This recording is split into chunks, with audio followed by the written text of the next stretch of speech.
नमस्ते सभी को। तो आज हम करेंगे हमारा चैप्टर 2 अम्ल क्षारक एवं लवण। चैप्टर 1 हमारा कंप्लीट हो चुका है, रासायनिक अभिक्रिया एवं समीकरण। इसके इंपॉर्टेंट क्वेश्चन और किस टाइप के क्वेश्चंस आएंगे इसका वीडियो मैं डाल चुकी हूँ। और अम्ल क्षारक और लवण, आज आपके साइंस का पेपर है, अर्धवार्षिक परीक्षा चल रही है क्लास 10th बोर्ड की, एंड आज आपके साइंस का पेपर है। तो आज का जो पेपर होगा उससे भी बहुत कुछ आइडिया हो जाएगा कि पेपर का लेवल किस तरीके का रहने वाला है बोर्ड का। अब इस चैप्टर में आपके टोटल जो क्वेश्चंस आने वाले हैं वो आने वाले हैं चार सवाल आएंगे आपके, ठीक है।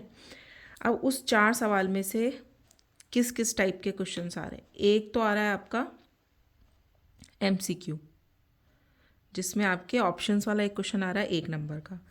फिर आ रहा है आपके वेरी शॉर्ट, शॉर्ट और लॉन्ग। वेरी शॉर्ट 1 नंबर का, शॉर्ट क्वेश्चन मतलब एक क्वेश्चन आएगा 2 नंबर का, और उसके बाद आएगा लॉन्ग क्वेश्चन, दीर्घ उत्तरात्मक जो क्वेश्चन आएगा वो आएगा 3 नंबर का, एक सवाल आएगा।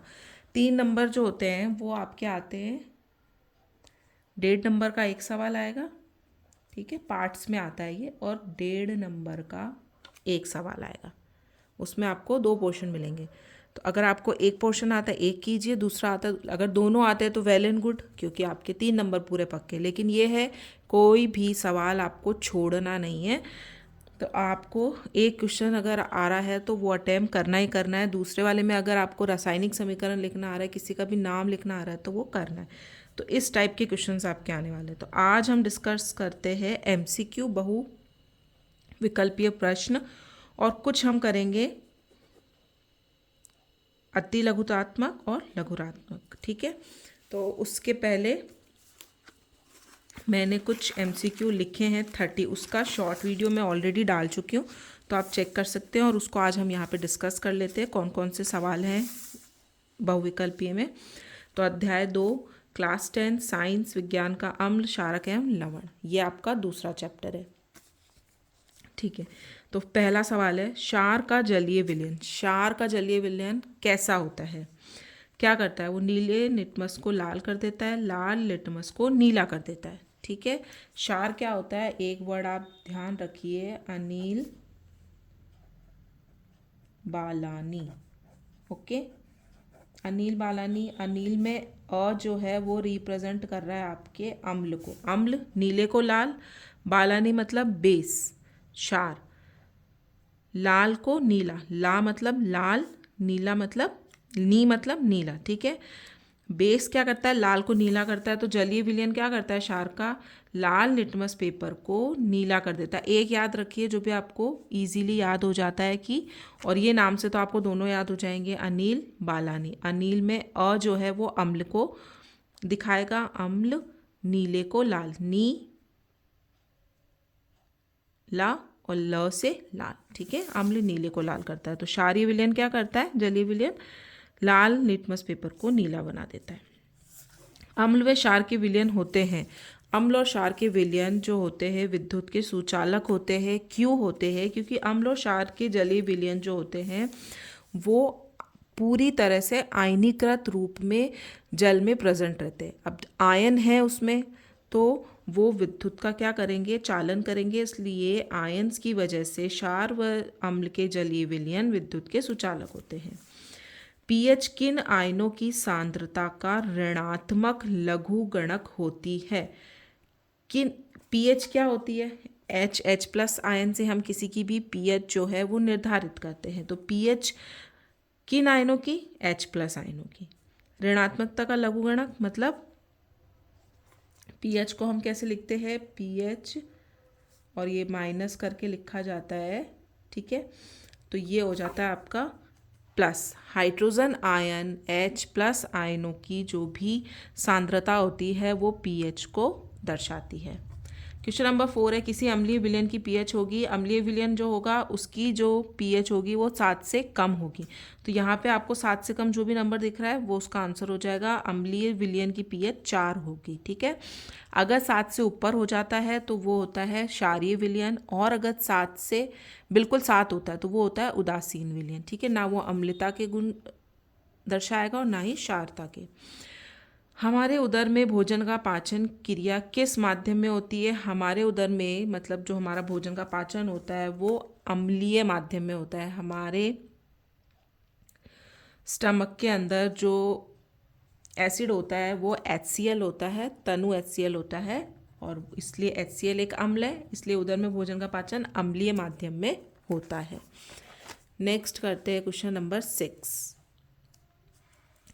अग्निशामक यंत्र बनाने में निम्न पदार्थों का प्रयोग किया जाता है। अग्निशामक यंत्र क्या करता है? आग को बुझाता है, ठीक है। आग को बुझाने के लिए किसको काम में लिया जाता है? सोडियम हाइड्रोजन कार्बोनेट या सोडियम बाइकार्बोनेट भी बोला जाता है। इससे रिलेटेड क्वेश्चन पीछे बहुत सारे आएंगे। सोडियम हाइड्रोजन कार्बोनेट, क्योंकि ये ऊष्मा पाकर विघटित हो जाता है और ये CO2 गैस बनाता है, ठीक है। तो अग्निशामक यंत्र जो होता है ना, कहीं पे आग बुझाने के लिए वो जो बॉटल्स रेड रेड रखी जाती है उसमें सोडियम बाइकार्बोनेट रहता है। आप उसको, क्योंकि जैसे ही आग में हीट बहुत ज़्यादा होती है तो ये ऊष्मा पाके विघटित हो जाता है और उसमें से CO2 गैस निकलती है, और CO2 गैस क्या करेगी? आग को बुझा देगी, ठीक है। धावन सोडा क्या होता है? धोने का सोडा भी बोला जाता है। उसका फॉर्मूला आपको पता होना चाहिए, सोडियम कार्बोनेट डॉट 10H2O। क्रिस्टलीय जल के अणु कितने होते हैं? 10 होते हैं। इसमें क्रिस्टलीय जल के अणु 10 होते हैं, ठीक है। धावन, इन सब के फॉर्मूला आपको, इनके रासायनिक सूत्र आपको डायरेक्ट याद होने चाहिए, किसी का भी पूछा जा सकता है। और स्पेशली धावन सोडा, व्यंजक चूर्ण, और अभी पीछे आएंगे आपके एक दो और, सोडियम बाइकार्बोनेट, इनसे रिलेटेड इनके रासायनिक सूत्र जो हैं वो पूछे जा सकते हैं। तो धावन सोडा का sodium carbonate Na2CO3 dot 10H2, ये देखिए सोडियम बाइकार्बोनेट है, ये NaCl है। CaSO4 हाफ H2O, ये आपका वो, ये भी बहुत पूछा जाता है। अभी इसका सवाल प्लास्टर ऑफ पेरिस, ठीक है। विरंजक चूर्ण CaOCl2, ये भी बहुत पूछा जाता है। इसका रासायनिक सूत्र, विरंजक चूर्ण वायु में खुला रखने पर कौन सी गैस देता है? तो इसका फॉर्मूला होता है CaOCl2। तो अब यहाँ पे Cl2 है, तो ये कौन सी गैस देगा? क्लोरीन गैस देगा। तो विरंजक चूर्ण वायु में खुला रखने पर Cl2 गैस देता है। साबुन कार्य करता है मृदु जल में, कठोर जल में, मृदु व कठोर दोनों में, और इनमें से कोई नहीं। साबुन कार्य करता है सिर्फ मृदु जल में। कठोर जल में मैग्नीशियम और एक लवण और होता है, वो बहुत ज़्यादा मात्रा में उपस्थित होता है, उसकी वजह से साबुन जो है वहाँ पे काम नहीं कर पाता है, ठीक है। तो साबुन हमेशा मृदु जल में काम करता है, क्योंकि कठोर जल में मैग्नीशियम, अभी आगे आ जाएगा, एक लवण और होता है मैग्नीशियम के अलावा, वो बहुत ज़्यादा मात्रा में उपस्थित होते हैं। प्रोटॉन H+ ग्रहण करने वाले यौगिक होते हैं क्षार। जो भी H+ को ग्रहण करेंगे वो यौगिक कहलाएंगे आपके क्षार, और जो H+ को दे रहे हैं वो होते हैं अम्ल, ठीक है। तो ये कंफ्यूज नहीं होना है, H+ को ग्रहण करने वाले जो होते हैं वो क्षार होते हैं, क्योंकि OH- जो है वो H+ के साथ रिएक्शन करेगा और वाटर का मॉलिक्यूल बना लेगा, और H+ जो भी देते हैं वो क्या होते हैं? हमारे अम्ल होते हैं। क्वेश्चन नंबर 11 है आपका, कोई विलयन लाल लिटमस को नीला कर देता है। अब लाल, अनिल तो नीले को लाल कर रहा है, अपन बालानी को देख लेते हैं। लाल को नीला मतलब क्षार है। कोई विलयन लाल लिटमस को नीला कर देता है, इसका pH संभवतः कितना होगा? 7 से ज़्यादा होगा। तो जो नंबर आपको 7 से ज़्यादा दिख रहा है, 1, 4, 5, तीनों नहीं हो सकते, तो 10, ये एक क्षारीय विलयन है, इसलिए इसकी जो pH होगी वो 10 होगी। क्वेश्चन नंबर 12 है आपका, कोई विलयन अंडे के पिसे हुए कवच से अभिक्रिया कर एक गैस उत्पन्न करता है। अब अंडे का जो पिसा हुआ या अंडे की जो बाहर की जो कोटिंग होती है, जो अंडे का जो छिलका होता है, वो कैल्शियम कार्बोनेट का बना हुआ होता है, उसमें कुछ अंश कैल्शियम कार्बोनेट का होता है। अब कैल्शियम कार्बोनेट किससे रिएक्शन करेगा?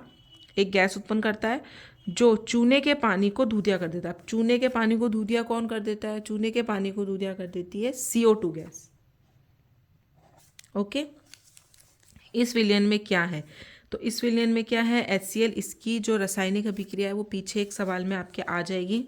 तो अंडे के जो कवच में कैल्शियम कार्बोनेट होता है, ये HCl के साथ अभिक्रिया करके जो चूने का पानी का फॉर्मूला अभी हमने पहले चैप्टर में पढ़ा है, CaOH का whole twice, calcium hydroxide. Calcium hydroxide पे जब आप CO2 गैस प्रवाहित करते हैं तो वो दूधिया रंग का हो जाता है, ठीक है। इसलिए वो विलयन किसका बना हुआ है, HCl का। कैल्शियम कार्बोनेट क्षार होता है, तो यहाँ पे आपको एसिड को सेलेक्ट करना है। एसिड मतलब अम्ल, क्षार दोनों मिलके क्या बनाते हैं, लवण और जल और कार्बन डाइऑक्साइड। तो लवण आपका बन गया calcium CaCl2, CO2 gas release हो जाएगी और एक बन जाएगा आपका H2O पानी, ठीक है।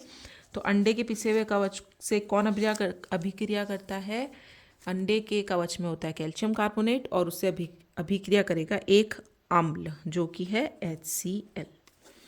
अब NaOH का 10 ml विलयन HCl के 8 ml विलयन से पूर्णतः उदासीन हो जाता है। यदि हम NaOH के इसी विलयन को 20 ml ले लें, 10 की जगह हमने कितना ले लिया, 20 ले लिया, तो उसे उदासीन करने के लिए HCl कितना चाहिए, यहाँ पे 10 के लिए 8 चाहिए, तो 20 के लिए कितना चाहिए, 8 का जस्ट डबल कर दीजिए आप, 16। तो इसका आंसर हो जाएगा 16 ml। अपच का उपचार करने के लिए निम्न में से किस औषधि का उपयोग किया जाता है। अपच होती है जब किसी को वो हो जाता है, एसिडिटी हो जाती है, तो क्या हो जाता है, एसिड जो है बहुत ज़्यादा हमारे पेट में स्त्रावित होने लग जाता है। तो एसिड को न्यूट्रलाइज करने के लिए, एसिड को उदासीन करने के लिए आप क्या लेंगे, वीक बेस लेंगे, एक दुर्बल क्षार लेंगे। तो वो क्या होता है, उसमें एंटा एसिड होते हैं। एसिड के प्रभाव को कम करने के लिए एंटा एसिड, ठीक है। एंटीबायोटिक तो आप लेते हैं बुखार में, एनाल्जेसिक आप लेते हैं जो पीड़ाहारी होते हैं, जो दर्द को कम करते हैं। प्रतिरोधी एंटीसेप्टिक होता है, जब आपके कहीं चोट लग जाती है तो वहाँ पे कीटाणु ना बने, वो घाव और ज़्यादा ना हो, उसके लिए आप एंटीसेप्टिक क्रीम लगाते, प्रतिरोधी लगाते। तो जब एसिड पेट में बहुत ज़्यादा बन जाता है तो उसको कम करने के लिए आप लेते हैं एंटा एसिड। तो अपच का उपचार करने के लिए एंटा एसिड्स लिए जाते हैं। क्वेश्चन नंबर 15 है, नॉर्मल NaOH का pH होता है। NaOH आपको OH से पता चल रहा है, OH एक क्षार है, तो क्षार की जो pH होगी वो 7 से ज़्यादा होगी, तो इसकी आंसर हो जाएगा C14। कास्टिक सोडा क्या होता है, कास्टिक सोडा का फॉर्मूला, NaOH को कास्टिक सोडा भी बोला जाता है, सोडियम हाइड्रोक्साइड भी बोला जाता है। तो इनके जो नाम है दूसरे वो भी आपको याद होने चाहिए। प्लास्टर ऑफ पेरिस का रासायनिक सूत्र CaSO4 हाफ H2O। इसमें जो क्रिस्टलीय जल के अणु होते हैं वो हाफ होते हैं, ठीक है। दूध का pH का मान होता है, दूध के pH का मान होता है 6.6। ये पूरी तरीके से क्या होता है, एक तरह से आप कह सकते हैं 6.7 के आसपास हो गया, तो उदासीन ही होता है, ठीक है। अम्ल वह पदार्थ है जो इलेक्ट्रॉन ग्रहण करता है, प्रोटॉन ग्रहण करता है नहीं, प्रोटॉन तो देते हैं अम्ल, प्रोटॉन देता है, ठीक है। C आंसर सही हो जाएगा। उदासीकरण क्रिया में बनता है लवण और जल, उदासीकरण की अभिक्रिया में लवण और जल बनते हैं। मानव रक्त का pH का मान कितना होता है, मानव रक्त का जो pH होता है वो क्षारीय प्रकृति का होता है और उसका मान जो होगा 7 से ज़्यादा होगा। इसका मतलब 7.4, जहाँ 7 से ज़्यादा मतलब ये नहीं 7.4 ही आपको वहाँ मिले, वहाँ पे आपको हो सकता है, लेकिन आपको 7 से ज़्यादा करना है। क्षारीय प्रकृति का होता है तो 7 पॉइंट कुछ कुछ करके कोई भी हो, 2 लिखा हो, 3 लिखा हो, 4, 5, 6 तक लिखा हो, तो भी आपका क्या हो जाएगा, ये 7 पॉइंट, ये आंसर सही होगा। शुद्ध जल का pH, शुद्ध जल के अंदर कोई भी अशुद्धि नहीं होती है, किसी भी तरीके के आयन नहीं होते हैं, ना H+ होता है ना OH- होता है, दोनों का एक समान वितरण होता है, इसलिए इसकी pH होता है उदासीन होता है शुद्ध जल, डिस्टिल वाटर, इसलिए इसकी pH होती है 7, ठीक है। धोने के सोडे का रासायनिक सूत्र फिर से आ चुका है, Na2CO3.10H2O, ये आपके धावन सोडे का सूत्र, धोने के सोडे का सूत्र। टमाटर में कौन सा अम्ल उपस्थित होता है, टमाटर में ऑक्जेलिक अम्ल उपस्थित होता है। बेकिंग सोडा बनाने में प्रयुक्त अवयवों में एक अवयव सोडियम हाइड्रोजन कार्बोनेट है, sodium hydrogen carbonate, sodium bicarbonate है। तो दूसरा अवयव क्या होगा, ये भी एक बारी पूछा गया है। टार्टरिक अम्ल, बेकिंग पाउडर बनाने, बेकिंग सोडा होता है एक, तो एक बेकिंग पाउडर होता है, ठीक है, दोनों अलग अलग होते हैं। जब आप बिस्किट केक वगैरह बनाते हैं तो बेकिंग पाउडर काम में लिया जाता है और उसके साथ पिंच ऑफ सोडा डाला जाता है। तो बेकिंग सोडा आप डेली में भी वैसे भी काम में ले सकते हैं। अगर बेकिंग सोडा ज़्यादा डाल देते हैं तो कोई भी चीज़ क्या होती है, थोड़ी सी खट्टी या कड़वी हो जाती है, लेकिन बेकिंग पाउडर में ऐसा नहीं होता है। तो बेकिंग पाउडर बनाने के लिए दो अवयव काम में ले जाते हैं, सोडियम हाइड्रोजन कार्बोनेट और टार्टरिक अम्ल, ठीक है। इन दोनों के मिश्रण से बेकिंग पाउडर बनता है। निम्न में से कौन प्रकृति से अम्लीय है? अम्लीय क्या होता है, देखिए चूने का पानी, उसमें हाइड्रोक्सिल आयन होते हैं, CaOH का होल ट्वाइस, तो ये OH आयन है यहाँ पर, तो ये क्षार हो गया। एंटा एसिड प्रति अम्ल भी हम क्या कर रहे हैं, हमारे जो पेट में एसिड बनता है उसको कम करने के लिए डाल रहे हैं, तो ये भी एक तरीके का क्या होगा, क्षार होगा। और मानव रक्त, अभी मैंने आपको बताया मानव रक्त की जो pH होती है वो 7 से ज़्यादा होती है, तो ये भी क्षारीय होता है। और लाइम जूस, मतलब जो हम नींबू पानी पीते हैं, लाइम जूस में क्या होता है, साइट्रिक एसिड होता है, तो ये एसिड आ रहा है, तो अम्लीय प्रकृति का क्या हो गया हमारा, लाइम जूस। क्वेश्चन नंबर 27 है, सोडियम हाइड्रोजन कार्बोनेट का सामान्य नाम। तो धोने का सोडियम हाइड्रोजन कार्बोनेट अभी हमने देखा है, इसका सामान्य नाम है बेकिंग सोडा। धोने के सोडे का नाम आपको पता है Na2CO3 10H2। इस धोने का सोडा मतलब उसमें वाटर के क्रिस्टलीय मॉलिक्यूल जुड़े हुए रहेंगे, ठीक है। बेकिंग सोडा को हम सोडियम हाइड्रोजन कार्बोनेट बोलते हैं। चींटी के डंक में कौन सा अम्ल उपस्थित होता है? क्वेश्चन नंबर 28 है, चींटी के डंक में मैथेनोइक अम्ल उपस्थित होता है। साइट्रिक एसिड नींबू पानी में होता है, ठीक है। सोडियम बाइकार्बोनेट, ये देखिए सोडियम हाइड्रोजन कार्बोनेट, इससे रिलेटेड सवाल बहुत ज़्यादा पूछे गए। सोडियम बाइकार्बोनेट आग को बुझाने में उपयोगी है क्योंकि ये क्या करता है, ये गर्म होने पर कार्बन डाइऑक्साइड में अपघटित हो जाता है जो आग को बुझाती है। अभी मैंने आपको इसका आगे एक सवाल आया था, ये अलग अलग तरीके से पूछे गए लेकिन मतलब वही निकल रहा है। प्रश्न नंबर 29 है, पीने के पानी को कीटाणु मुक्त करने के लिए निम्नलिखित में से किसका उपयोग किया जाता है? विरंजक चूर्ण, ब्लीचिंग पाउडर भी जिसको बोला जाता है, उसका उपयोग किया जाता है पीने के पानी को कीटाणु मुक्त करने के लिए। बेकिंग सोडा को गर्म करने पर बनने वाला यौगिक है। तो अब बेकिंग सोडा, फिर से वही सवाल देखिए घूम फिर के आ गया, sodium hydrogen carbonate, baking soda, यहाँ पे सोडियम बाइकार्बोनेट, इसके 3 नाम है, ठीक है। तो बेकिंग सोडा को गर्म करने पे क्या बनता है आपका, सोडियम कार्बोनेट Na2CO3 बनता है, और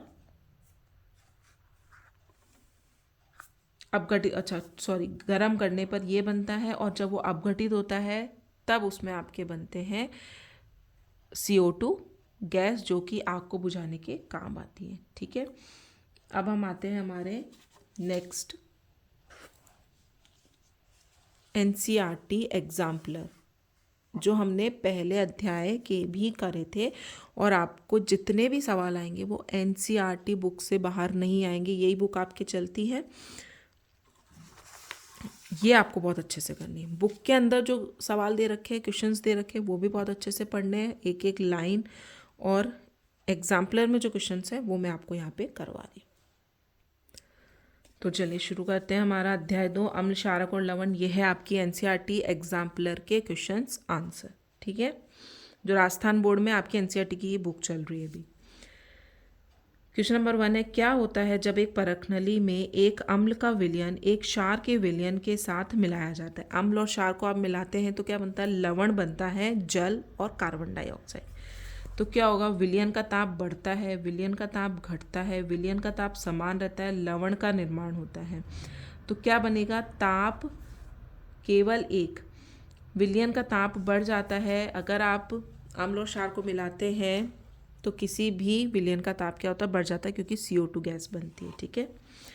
सेकेंड, एक जलीय विलयन लाल लिटमस को नीला कर देता है। यहाँ पे लिख लेते हैं पहले हम, अनिल बालानी लाल को नीला कर रहा है मतलब क्षारीय विलयन है। कोई भी जलीय विलयन लाल लिटमस पेपर को नीला कर देता है। निम्नलिखित में से किसके विलयन को आधिक्य में मिलाने पर यह परिवर्तन व्युत्क्रमित हो जाएगा, मतलब उल्टा हो जाएगा। तो हमको ये क्षारीय विलयन है तो हमको मिलाना क्या है, उसमें अम्ल मिलाना है। बेकिंग पाउडर क्षार होता है, चूना क्षार होता है, अमोनियम हाइड्रोक्साइड विलयन क्षार होता है, ये नहीं मिलाएंगे। हाइड्रोक्लोरिक एसिड, इसका आंसर होगा हाइड्रोक्लोरिक एसिड आपको उसमें मिलाना है। HCl आपको उसमें मिलाना है, क्योंकि आपको क्या बोल रहे हैं कि इसका कौन सा विलयन आधिक्य में मिला है कि इसका उल्टा हो जाए, ये परिवर्तन व्युत्क्रमित हो जाए मतलब उल्टा हो जाए। ठीक है। थर्ड है, एक आर्द्र दिन में हाइड्रोजन क्लोराइड गैस के विरचन के दौरान गैस को समानतः कैल्शियम क्लोराइड CaCl2, ये क्या होता है जब आप HCl की जो बना रहे होते हैं, ठीक है, तो उसमें क्या होता है, जिस परखनली से वो बाहर आएगी उसमें बाहर की तरफ जो होता है कैल्शियम क्लोराइड जो होती है वो भरी जाती है। उस कैल्शियम क्लोराइड को रक्षित नली में से गुजारा जाता है। रक्षित नली में लिए गए कैल्शियम क्लोराइड का क्या होता है, ये क्या करता है, नमी को अवशोषित कर लेता है। ये एक निर्जलीकरण एजेंट है। निर्जलीकरण मतलब पानी को सोखना, पानी को सोख लेता है कैल्शियम का क्लोराइड। इसलिए HCl अगर आपको बिना पानी की चाहिए, बिल्कुल ड्राई HCl चाहिए जिसमें पानी बिल्कुल ना हो, नमी बिल्कुल ना हो, तो आपको उस नली में क्या डालना पड़ेगा, कैल्शियम क्लोराइड के नली में से निकालना पड़ेगा। तो ये क्या करता है, नमी को अवशोषित कर लेता है। क्वेश्चन नंबर 4 है, निम्नलिखित में से कौन सा लवण क्रिस्टलीकरण जल नहीं रखता है। क्रिस्टलीकरण जल अभी मैंने आपको बताया जिसमें .H2O जो पूरा पूरा ये जुड़ा हुआ रहता है ना, पानी का मॉलिक्यूल, पानी का अणु अगर जुड़ा हुआ है तो वो क्रिस्टलीकरण जल कहलाता है। तो नीला तो था कॉपर सल्फेट में 5 अणु जो हैं आपके जल के जुड़े हुए रहते हैं। Baking soda, sodium bicarbonate, NaHCO3। धावन सोडा, धोने का सोडा है तो पानी के जल के अणु उसमें जुड़े हुए रहेंगे। जिप्सम जो होता है उसमें 2 अणु पानी के जुड़े हुए रहते हैं। तो किसमें नहीं जुड़े हुए हैं, वो है आपका बेकिंग सोडा जो हम घर में काम में लेते हैं, sodium bicarbonate, sodium hydrogen carbonate. ठीक है, इसके कुछ भी नाम हो सकते हैं। अब आते हैं क्वेश्चन नंबर 5 पे। सोडियम कार्बोनेट Na2CO3 क्षारकीय लवण है क्योंकि यह लवण है प्रबल अम्ल प्रबल क्षारक का, दुर्बल अम्ल दुर्बल क्षारक का। अब यह है दुर्बल अम्ल, कार्बोनिक अम्ल और सोडियम हाइड्रोक्साइड। सोडियम हाइड्रोक्साइड जो होता है वो सबसे प्रबल क्षार है। तो दुर्बल क्षार और प्रबल क्षार का मिश्रण जो है वो है आपका सोडियम कार्बोनेट। किससे बनता है, कार्बोनिक अम्ल H2CO3 और सोडियम हाइड्रोक्साइड। ये जो रासायनिक अभिक्रिया मैंने सिर्फ समझाने के लिए लिखी है। अगर आपको सोडियम कार्बोनेट का सूत्र पता है तो आप इजीली ये पता लगा सकते हैं कि ये दुर्बल अम्ल और प्रबल क्षार का मिश्रण होता है। तो उससे बनेगा सोडियम कार्बोनेट लवण और जल। दांत के इनामल में कैल्शियम फॉस्फेट होता है, इसकी प्रकृति होती है क्षारीय, क्योंकि कोई भी हम खाना खाते हैं तो एसिड रिलीज होता है और अम्ल और क्षार अभिक्रिया करके लवण बनाते हैं। उसी की वजह से हमारे जो दांत होते हैं, इनामल जो होता है उसमें जो होता है ना कीटाणु लग जाते हैं और दंत क्षय होता है। इससे भी एक रिलेटेड सवाल आएगा पीछे, वो हम तब डिस्कस कर लेंगे। तो दांत के एनामल में कैल्शियम फॉस्फेट होता है, इसकी प्रकृति होती है क्षार की। ठीक है, कैल्शियम एनामल में क्या होता है, कैल्शियम फॉस्फेट होता है। ये वर्ड आपको याद रखना है, कैल्शियम फॉस्फेट एनामल में उपस्थित होता है और उसकी प्रकृति क्षार की होती है। क्वेश्चन नंबर 7 है आपके पास, मृदा के एक नमूने को जल में मिश्रित किया गया तथा इसे स्थिर छोड़ दिया गया। स्वच्छ अधिप्लवी विलयन pH पत्र को पीला नारंगी कर देता है। निम्नलिखित में से कौन सा pH पत्र के रंग को हरा नीला कर देगा। जो भी दुर्बल क्षार होते हैं, वीक बेस होते हैं आपके, वो पेपर को हरा नीला करते हैं। ठीक है, हरा और नीला, यहाँ पे देखिए निम्नलिखित कौन सा pH पत्र हरा नीला कौन करेगा, जो दुर्बल क्षार होगा, वीक बेस होगा। तो एक प्रति अम्ल, जो एंटासिड हम पीते हैं ना जब हमें एसिडिटी हो जाती है, जो एंटासिड होता है वो एक दुर्बल क्षार होता है। नींबू का रस में अम्ल उपस्थित होता है। हरा नीला ये मैंने आपको बताने के लिए लिखा है कि वीक बेस जो होते हैं, दुर्बल क्षार जो होते हैं, वो पीएच हमारे लिटमस पेपर को, पीएच पेपर को हरा नीला करते हैं। नींबू रस में अम्ल होता है, सिरका इसमें भी अम्ल होता है और साधारण लवण, ये तो लवण है तो ये तो उदासीन रहेगा NaCl तो, ठीक है। तो इसमें आ जाएगा आपका एक प्रतिअम्ल एंटासिड बोला जाता है इसको, और ये एक दुर्बल क्षार है, तो ये ही आपके जो पीएच पेपर को हरा नीला करेगा। क्वेश्चन नंबर 8 है, निम्नलिखित में से कौन सा अम्लीय सामर्थ्य का बढ़ता हुआ सही क्रम सबसे ज़्यादा स्ट्रॉन्ग प्रबल अम्ल होता है? HCl। तो देखिए HCl यहाँ गिवन है, एक यहाँ गिवन है। अब HCl के बाद आप देखिए यहाँ पे है आपका एसिटिक एसिड और यहाँ पे है जल। अब हाइड्रोक्लोरिक एसिड के बाद एसिटिक एसिड CH3COOH, और सबसे एंड में जो होता है आपका अम्ल जो होता है अम्लीय सामर्थ्य, वो जल की होती है कि जल जो होता है वो H+ आयन भी देता है, OH- आयन भी देता है और उदासीन प्रकृति में रहता है, ठीक है। तो सबसे बढ़ता हुआ क्रम, सबसे ज़्यादा हाइड्रोक्लोरिक, फिर एसिटिक एसिड और सबसे कम जल। क्वेश्चन नंबर 9 है, एक विद्यार्थी के हाथ पर दुर्घटनावश सांद्र अम्ल की कुछ बूंदें गिर जाती हैं, कॉन्सेंट्रेटेड HCl, ठीक है। उसे क्या करना चाहिए? अब अम्ल गिर गया, अम्ल को आपको उसका इफ़ेक्ट कम करने के लिए, उसको पूरा करने के लिए, न्यूट्रलाइज करने के लिए आप क्या करेंगे? उदासीन करने के लिए उस पर क्षार डालेंगे। क्षार भी नहीं, प्रबल क्षार नहीं डालना है, उस पर आपको डालना है दुर्बल क्षार, क्योंकि प्रबल क्षार से तो और भी ज़्यादा क्या हो जाएगा, उसको जलन होगी। तो आपको डालना है सबसे पहले, हाथ को जल की अधिक मात्रा से धोएं ताकि जो जलने से, एसिड गिरने से जो भी उसके बबल्स आए हैं वो ठंडे पड़ जाएं, और sodium hydrogen carbonate, sodium bicarbonate जो होता है, सोडा जो होता है सबसे दुर्बल क्षार होता है, उसका पेस्ट लगा दें, ठीक है। ये देखिए लवणीय जल से नहीं धोएंगे, जल की अधिक मात्रा से धोकर सोडियम हाइड्रोक्साइड तो बिल्कुल नहीं, बहुत स्ट्रॉन्ग बेस होता है सोडियम हाइड्रोक्साइड, ठीक है। आपको क्या डालना है? दुर्बल क्षार से धोना है और पानी से धोना है। 10, क्वेश्चन नंबर 10 है, सोडियम हाइड्रोजन कार्बोनेट NaHCO3 को जब एसिटिक अम्ल में मिलाते हैं तो एक गैस निकलती है। सोडियम हाइड्रोजन कार्बोनेट, एसिटिक अम्ल का जो फॉर्मूला होता है CH3COOH, तो CH3CO एसिड और अम्ल और क्षार जब अभिक्रिया करते हैं तो क्या बनता है? लवण, जल और कार्बन डाइऑक्साइड। तो लवण बन जाएगा CH3COONA, जल निकल जाएगा और CO2 गैस निकलेगी। तो फर्स्ट, सेकंड और थर्ड, फर्स्ट पढ़ लेते हैं। यह चूने के पानी को दूधिया कर देती है क्योंकि इसमें CO2 गैस निकल रही है। यह जलती हुई तिल्ली को बुझा देती है, क्यों? क्योंकि इसमें CO2 गैस निकल रही है, CO2 गैस जलती हुई तिल्ली को बुझा देती है। और थर्ड क्या? ये सोडियम हाइड्रोक्साइड के विलयन में घुल जाती है। थर्ड ये है क्योंकि ये क्या बना जाता है? जलीय विलयन बन रहा है आपका लवण का, तो ये सोडियम हाइड्रोक्साइड के विलयन में NaOH में पूरी तरीके से डिज़ोल्व हो जाएगा। लवण, जल और पानी आपका बनता है, ठीक है। इसकी गैस निकलती है। मुक्त गैस के संदर्भ में कौन कौन से कथन सत्य? जो मुक्त गैस है वो CO2 है, उसके संदर्भ में आपको बताने हैं कौन कौन से कथन सत्य हैं। तो ये सोडियम हाइड्रोक्साइड के विलयन में घुल जाती है, तीली को बुझा देती है और चूने के पानी को दूधिया कर देती है, ठीक है। 10 क्वेश्चन हो चुके हैं, अब आते हैं 11वें पे। क्वेश्चन नंबर 11 है, सामान्य लवण रसोई में उपयोग किए जा, सामान्य लवण मतलब नमक NaCl, इसके अतिरिक्त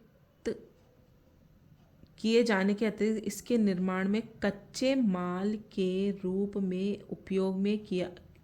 उपयोग में आता है। किसमें काम में लिया जाता है NaCl को? धावन सोडा, विरंजक चूर्ण, बेकिंग सोडा, बुझा हुआ चूना। तो पहला और थर्ड इसका सही है। धावन सोडा, धोने के सोडे को बनाने में इसका कच्चे माल के रूप में इसका उपयोग किया जाता है, और एक किया जाता है बेकिंग सोडा बनाने में। विरंजक चूर्ण में तो आता ही नहीं है। बुझा हुआ चूना में भी हम कैल्शियम ऑक्साइड काम में लेते हैं, और विरंजक चूर्ण जो होता है वो हमारा होता है CaOCl2, ठीक है। इन दोनों में आता है, तो इन दोनों में आपका आता है कैल्शियम। सामान्य लवण काम में आता है धावन सोडा और बेकिंग सोडा बनाने के कच्चे माल के रूप में। बेकिंग पाउडर का एक अवयव, ये क्वेश्चन यहाँ पे फिर से आ गया है, सोडियम, और वो जो मैंने सवाल लिखे थे वो कहीं और से लिखे थे, तो आप देख लीजिए कहीं ना कहीं से NCERT में से सवाल आते हैं और आपकी बुक में से ही आएंगे, ठीक है। तो वो आपको बहुत अच्छे से पढ़नी है। बेकिंग पाउडर का एक अवयव सोडियम हाइड्रोजन कार्बोनेट है। इसका अन्य अवयव क्या है? टार्टरिक अम्ल। अभी हमने ये सवाल किया था। दंत क्षय रोकने के लिए हमें नियमित रूप से दांतों को ब्रश करने की सलाह दी जाती है। सामान्यतः काम में लिए जाने वाले टूथपेस्ट की प्रकृति क्या होती है? क्षारकीय होती है, क्योंकि हमारा जो एनामल होता है वो भी क्षारकीय प्रकृति का होता है। ठीक है, जो पेस्ट होते हैं उनकी प्रकृति क्षारकीय होती है। एक अम्ल और एक क्षार के जलीय विलयन के लिए कौन कौन से कथन सत्य? अम्ल और क्षार मिलके क्या बनाते हैं? अम्ल और क्षार मिलके लवण, जल और कार्बन डाइऑक्साइड। तो देख लेते हैं अपन। एक अम्ल और क्षार के लिए जलीय विलयन कौन कौन से कथन सत्य? पीएच जितनी उच्च होगी अम्ल उतना ही प्रबल होगा। पीएच अगर ज़्यादा होगी तो अम्ल प्रबल कैसे हो सकता है? पीएच ज़्यादा मतलब विलयन क्या होगा? क्षार होगा, तो ये तो हम नहीं होगा बोल सकते। पीएच जितनी ऊंची होगी, उच्च होगी, अम्ल उतना दुर्बल होगा। राइट, पीएच जितनी ज़्यादा है अम्ल उतना ही दुर्बल है, क्योंकि पीएच ज़्यादा है तो मतलब विलयन क्या है? क्षारीय है। पीएच जितनी कम होगी क्षारक उतना प्रबल होगा। नो, पीएच जितनी कम होगी क्षार उतना ही दुर्बल होगा। यस, तो इसके ये सेकंड और फोर्थ आपके सही होंगे कि पीएच जितनी ज़्यादा होगी अम्ल उतना ही दुर्बल होगा, और पीएच जितनी कम होगी तो क्षार, उल्टे वर्ड्स हैं यहाँ पे, ठीक है, क्षार उतना ही दुर्बल होगा। पाचन के दौरान उत्पन्न जठर रस की पीएच कितनी होती है? एसिड बनता है तो एसिड की पीएच 7 से कम होगी। ठीक है, जब अम्ल की कुछ मात्रा को जल में मिलाया जाता है तो निम्नलिखित में से कौन सी परिघटनाएं होती है? आयनीकरण होता है। जब अम्ल को पानी में घोला जाता है या पानी में अम्ल को मिलाया जाता है तो आयन जो होते हैं, अम्ल जो होता है वो H+ आयन देता है, और वो जल के H2O अणु के साथ अभिक्रिया करके हाइड्रोनियम आयन बनाता है H3O+। ठीक है, इसलिए वो आयनीकृत हो जाता है H+ और OH- में। OH- आयन भी देगा जो वहाँ पे प्रेजेंट रहते हैं, तो आयनीकरण हो जाता है पहला तो। और दूसरा क्या होता है? जब हम अम्ल में पानी मिलाते हैं, पानी में अम्ल मिलाते हैं तो वहाँ पे उसको हम तनु कर रहे हैं, उसको डाइल्यूट कर रहे हैं। ठीक है, तो इसका फर्स्ट और थर्ड आंसर सही होगा। अब आते हैं नेक्स्ट सवाल पे।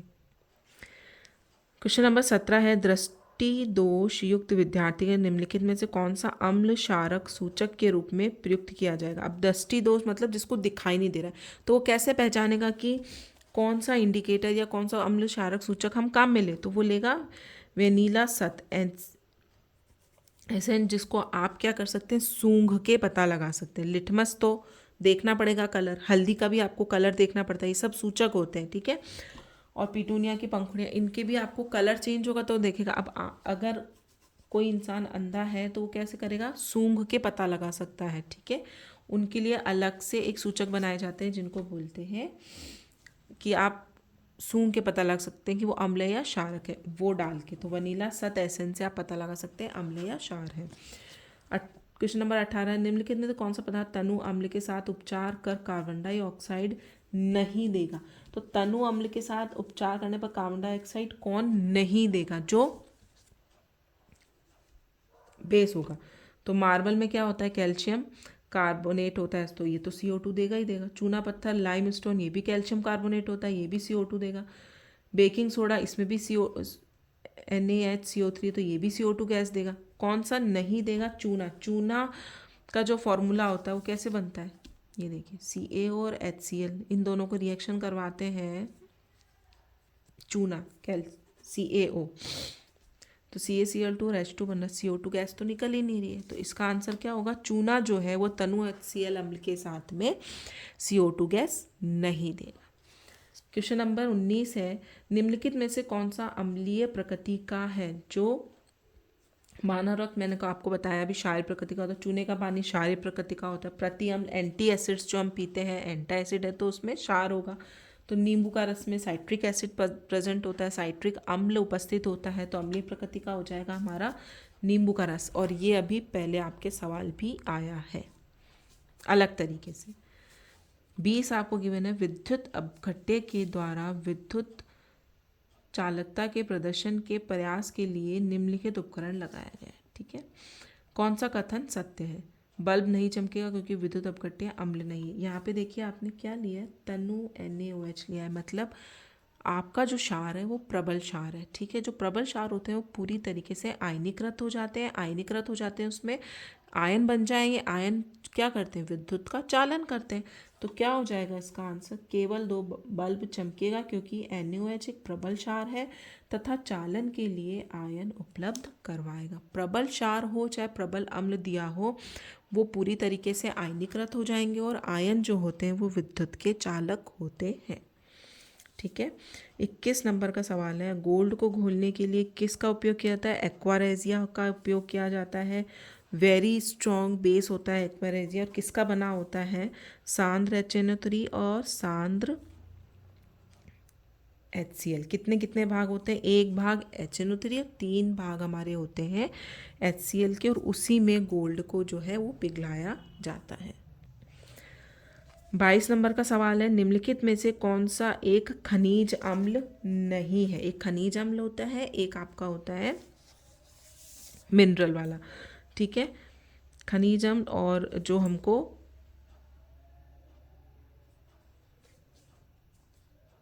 जो हम खा सकते हैं, सॉरी, और जो मनुष्य ने जो अम्ल बनाए वो हम टेस्ट नहीं कर सकते। ओके। तो खनिज अम्ल नहीं है हाइड्रोक्लोरिक एसिड, सल्फ्यूरिक एसिड और नाइट्रिक एसिड। ये तीनों लैब में काम आने वाले एसिड है। आप इनको टेस्ट भी नहीं कर सकते, हाथ भी नहीं लगा सकते। साइट्रिक एसिड नींबू में प्रेजेंट होता है, सिट्रिक एसिड। तो ये क्या हो जाएगा? खनिज अम्ल नहीं है, सॉरी, ये खाने वाला अम्ल है। ये खनिज अम्ल को, और ये बाकी के सारे हैं खनिज अम्ल। ये सब है खनिज अम्ल और ये है मिनरल अम्ल, सॉरी। ठीक है, जिसको हम टेस्ट कर सकते हैं, जो खट्टे होते हैं स्वाद में। क्वेश्चन नंबर 23 है, निम्नलिखित में से कौन सा एक क्षारक नहीं है? NaOH क्षार है, KOH क्षार है, NH4OH अमोनियम हाइड्रोक्साइड क्षार है। ये क्या है? एल्कोहल है। इसमें लगा तो OH है, हाँ, हाइड्रोक्सिल आयन लगा है, लेकिन ये एक बेस नहीं है, ये एल्कोहल है। ठीक है। निम्नलिखित में से कौन सा सत्य नहीं है? प्रत्येक धातु कार्बोनेट अम्ल से अभिक्रिया कर लवण, जल और कार्बन डाइऑक्साइड देते हैं। धातु कार्बोनेट एसिड से अभिक्रिया करेंगे, क्षार और अम्ल हो गए, तो लवण, जल और कार्बन डाइऑक्साइड बनेगा। सही है ये। प्रत्येक धातु ऑक्साइड जल से अभिक्रिया पर लवण व अम्ल देता है। नहीं, ये बात सही नहीं है। नीचे वाला भी पढ़ लेते हैं। कुछ धातु अम्लों से क्रिया पर लवण और हाइड्रोजन देते हैं, कुछ अधात्विक ऑक्साइड जल से क्रिया पर अम्ल देते हैं। कि प्रत्येक जो धातु ऑक्साइड है सारे नहीं देते, कुछ कुछ अलग भी देते हैं। तो जल से अभिक्रिया पर लवण और अम्ल देते हैं, नहीं, सारे नहीं देते हैं, कुछ डिफरेंट उत्पाद भी देते हैं। अब ये देखिए, सुमेलित करने वाले आपके प्रश्न नहीं आएंगे, लेकिन इनकी फॉर्मूला आपको पता होनी चाहिए। ब्लीचिंग पाउडर का किस में उपयोग किया जाता है? व्यंजन में। धावन सोडा धोने का सोडा होता है, ठीक है, इसका उपयोग किस में किया जाता है? आपके कांच का विरचन करने में। बेकिंग सोडा एंटी एसिड के रूप में काम में लिया जाता है। और सोडियम क्लोराइड जो होता है NaCl, ये H2 और Cl2 का उत्पादन करते हैं। तो ये इस तरीके से मैच करने के लिए नहीं आएगा, लेकिन इनका अनुपयोग जो होता है ये आपको पता होना चाहिए। ठीक है। तो ब्लीचिंग पाउडर का थर्ड है व्यंजन में। बेकिंग सोडा का हो जाएगा आपका एंटी एसिड, ठीक है, प्रति अम्ल। धावन सोडा होता है आपका कांच के विरचन में उपयोग। और सोडियम क्लोराइड NaCl काम आता है NH2 और Cl2 का उत्पादन में। अब समान सांद्रता वाले हाइड्रोक्लोरिक अम्ल और NaOH विलयनों के समान विलयनों को मिश्रित किया जाता है। परिणामी विलयन के pH को एक pH पेपर द्वारा नापा जाता है। अब HCl है, NaOH, दोनों प्रबल क्षार और प्रबल अम्ल है, तो इनका जो कलर आएगा वो कितना आएगा? लवण बनेगा, उदासीन प्रकृति का। तो इसका कलर आएगा पीला और हरा। ठीक है। तो ये इतना इम्पोर्टेंट नहीं है, क्योंकि इस तरीके से pH स्केल और कलर आपको नहीं देने वाले। जब HCl को गैस को जल से गुजारा जाता है, तो निम्नलिखित में से कौन से कथन सती? ये विलयन में आयनित नहीं होता है। आयनित तो होगा ही, ये विलयन में आयनित होता है, सही है। ये विलयन में हाइड्रोजन और हाइड्रोक्सिल आयन दोनों आयन देता है। H+ और OH नहीं, सिर्फ H+ देता है। ये जल के अणु के सहयोग करने के कारण हाइड्रोनियम आयन देता है। ठीक है। तो इसका सेकंड और फोर्थ जो है आपका सही होगा। ये विलयन में आयनीकृत हो जाता है और H प्लस आयन देगा और Cl माइनस आयन देगा। जो H प्लस आयन होता है वो जल के अणु से अभिक्रिया करके हाइड्रोनियम आयन H3O प्लस बनाते हैं। ठीक है। अम्लों के लिए निम्नलिखित में से कौन सा कथन सत्य है? अम्ल खट्टे नीले लिटमस को लाल कर देते हैं। हाइड्रोक्लोरिक अम्ल के तनु जलीय विलयन में निम्नलिखित में से कौन उपस्थित होंगे? अभी मैंने आपको बताया, एक तो हाइड्रोनियम आयन प्रेजेंट होगा और एक क्लोराइड आयन प्रेजेंट होगा। ये ऋणात्मक और ये पॉजिटिव। क्लोर क्षारक प्रक्रम में निम्न अभिक्रिया के सही प्रदर्शन को, ये नहीं आपके है बीच में। अब ये देखिए, बहुविकल्पीय प्रश्न पूरे हो चुके हैं। अब हम आते हैं लघु उत्तरीय प्रश्न। लघु उत्तरीय प्रश्न जो हैं वो हम नेक्स्ट वीडियो में डिस्कस कर लेते हैं, क्योंकि क्या है ना, वीडियो थोड़ा लंबा हो जाएगा। तो लघु उत्तरीय और दीर्घ उत्तरीय ये हम नेक्स्ट वीडियो में डिस्कस कर लेंगे। इसमें से आपके आएंगे 2 नंबर के प्रश्न। 2 नंबर के प्रश्न इसमें से पूछे जा सकते हैं, और जो 3 नंबर का प्रश्न आएगा वो आएगा आपके दीर्घ उत्तरीय प्रश्न में से। तो ये भी हम नेक्स्ट वीडियो में डिस्कस करेंगे। और आज का पेपर आपका कैसा आया है प्लीज़ मुझे बताइएगा।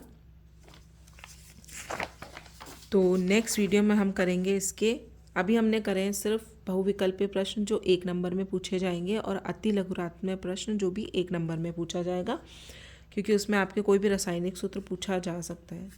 ठीक है, ओके। तो नेक्स्ट वीडियो में मिलते हैं, तब तक के लिए थैंक यू।